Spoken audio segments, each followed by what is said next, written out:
To fix a Samsung dishwasher that keeps beeping, several possible reasons should be considered. One reason may be a poor power supply, which can cause the machine to malfunction. To resolve this, try shutting down the machine, unplugging it for a few minutes, and then plugging it back in and powering it up. Alternatively, resetting the machine by finding and long pressing the reset button may also solve the issue.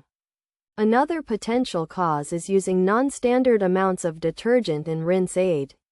To fix this, consult the dishwasher's user manual to determine the recommended amounts for each wash cycle and adjust accordingly. Additionally, if the machine's door is not closed completely during a wash cycle, it will beep every 30 seconds.